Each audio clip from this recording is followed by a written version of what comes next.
60% था, जिसको 5% की रियायत देकर के 55% किया गया है। समस्त श्रेणी विधवा, परित्यक्ता महिलाएं और भूतपूर्व सैनिक, इनके लिए भी 60% था पिछली भर्ती में। हमने इसमें 10% की रियायत दी है। 50% न्यूनतम अंक हमने माने हैं। और दिव्यांग निःशक्त जन श्रेणी में नियमानुसार आने वाले समस्त व्यक्ति, इसमें भी 60% था, लेकिन चूंकि हाईकोर्ट में भी लोग पिछले समय जो सिलेक्ट बच्चे गए और हाईकोर्ट ने भी इसको 40% तक अलाउ किया था, तो हमने उसको हाईकोर्ट के निर्णय को और लोगों की डिमांड्स को देखते हुए इसमें भी 40% न्यूनतम अंक हमने करने का फैसला किया है। दूसरा, शहरिया जनजाति के लिए बहुत कम पात्र व्यक्ति मिलते हैं, तो पहले 60% ही था, लेकिन इसमें शहरिया जनजाति, शहरिया क्षेत्र के लिए हमने 36% किया है। दूसरा जो एक मुद्दा रहता था कि जो 50% अंक न्यूनतम जो स्नातक है, तो वो स्नातकोत्तर या स्नातक में बीएड करने वाले जो बच्चे हैं उनको भी हम लोग अलाउ करते हैं। एनसीटी की जो 13 नवंबर 2019 की जो गाइडलाइन थी उसकी पालना करते हुए हमने पहले अगर स्नातक में 50 नहीं है, स्नातकोत्तर में कितने भी हैं, तो वो नहीं बीएड ये रीट दे पाता था, अब उसमें कर दिया गया। दोनों में से किसी भी में भी अगर वो 50% है तो वो भाग ले सकता है रीट के अंदर। दूसरा जो न्यूनतम अंकों का था, बाकी अन्य कैटेगरी के लिए जो 12वीं में या जो बीए में, उनमें जो छूट थी वो ईडब्ल्यूएस और ये जो हमारा दूसरी जो दोनों एमबीसी है उसमें भी उसको शामिल करते हुए पहले की तरह बराबर इन दोनों कैटेगरी को भी हमने शामिल कर लिया है।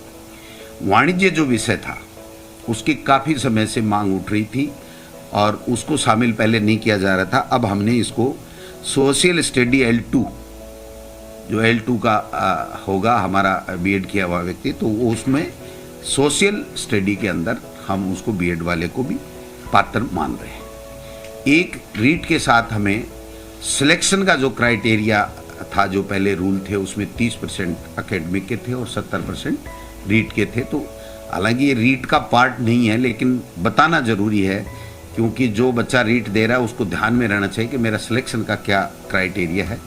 तो उसको जो हमारे राजस्थान के नौजवान शिक्षित बेरोजगार जो ज़्यादा आने चाहिए, जिनकी बहुत बड़ी मांग थी, उसको ध्यान में रखते हुए अब जो पहले हमने टेट में कर रखा था उस तरीके से यहाँ पर 90% रीट का वेटेज होगा और 10% उसकी जो एकेडमिक योग्यता होगी उसका होगा। तो ये 30% पिछली सरकार के समय था, जिससे काफ़ी ये शिकायतें आई थी और काफ़ी फर्जी डिग्री लेकर के बाहर के लोग भी आ गए थे। तो मैं समझता हूँ राजस्थान के लोगों को ज़्यादा से ज़्यादा वेटेज मिले, इसके लिए भी हमने किया है। एक जो राजस्थान के बेरोजगार बच्चों को ज़्यादा से ज़्यादा मौका मिले, इसलिए 2011 में पहले जो सिलेबस बना था, तो इसमें जो एनसीटी की गाइडलाइन है उसमें है कि प्रचलित पाठ्यक्रम के हिसाब से आपको सिलेबस देना है। तो हमने दोबारा से सिलेबस तैयार करवाया माध्यमिक शिक्षा बोर्ड की टीम से, और उस सिलेबस में हमने राजस्थान को, जहाँ जहाँ हमारी पुस्तकों में राजस्थान है, वहाँ पर राजस्थान को सबसे ज़्यादा, राजस्थान की भौगोलिक परिस्थिति, संस्कृति आदि चीज़ों को हमने, भूगोल, इतिहास, कला, संस्कृति, सबको वेटेज देते हुए सिलेबस का निर्माण किया है। और जो सिलेबस है वो भी हम रीट के साथ या 1-2 दिन में जो भी माध्यमिक शिक्षा बोर्ड उचित समझेगा तो उसमें वेबसाइट में साथ में लगा देगा, जिससे वो बच्चे अपना अध्ययन कर सकते हैं। बाकी जो मोटा मोटी चीज़ है, एक बात कन्फ्यूजन चल रहा था कि बीएड वालों को L1 और L2 दोनों में लिया जाएगा, नहीं लिया जाए। तो एनसीटी की गाइडलाइन का हमने अच्छे तरीके से अध्ययन किया है, उसमें राज्य सरकार के ऊपर छोड़ा गया है। और एक शर्त ये भी है कि अगर कोई बीएड किया हुआ व्यक्ति L1 देता है तो उसको 2 साल के अंदर अंदर ब्रिज कोर्स करना पड़ेगा, 6 महीने का, और वो ब्रिज कोर्स उस संस्था से करेगा जो एनसीटी के द्वारा मान्यता प्राप्त संस्था होगी। तो ऐसी संस्था राजस्थान में आज की तारीख में नहीं है।